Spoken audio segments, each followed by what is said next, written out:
பண்டிகை காலத்தில் மின்சாரத்தை சிக்கனமாக பயன்படுத்துமாறு பொதுமக்களுக்கு வேண்டுகோள்.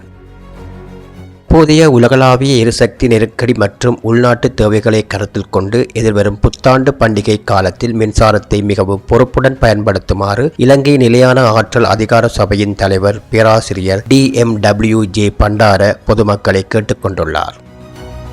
மத்திய கிழக்கு பிராந்தியத்தில் நிலவும் போர் சூழல் உலகளாவிய விநியோக சங்கிலியில் பாதிப்பை ஏற்படுத்தியுள்ளதாகவும் இது குறிப்பாக இலங்கை போன்ற நாடுகளுக்கு புதைபடிவ எரிபொருட்களை பெறுவதில் பெரும் சவால்களை உருவாக்கியுள்ளதாகவும் அவர் குறிப்பிட்டார்.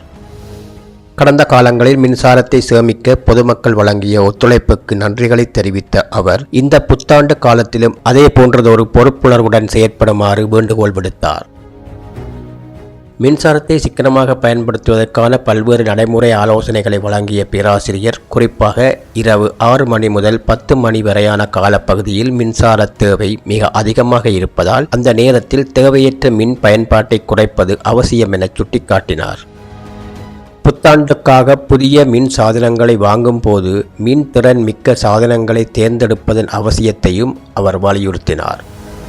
அதிகார சபையினால் வழங்கப்படும் நட்சத்திர குறியீடு ஸ்டார் ரேட்டிங் கொண்ட சாதனங்கள் குறிப்பாக 4 அல்லது 5 நட்சத்திரங்களை கொண்டவை ஆரம்ப விலையில் சற்று அதிகமாக தெரிந்தாலும் நீண்டகால அடிப்படையில் மின்சார கட்டணத்தை பெருமளவு குறைத்து நாட்டுக்கும் மக்களுக்கும் நன்மை அளிக்கும் என பேராசிரியர் பண்டார தனது உரையில் மேலும் தெரிவித்தார்.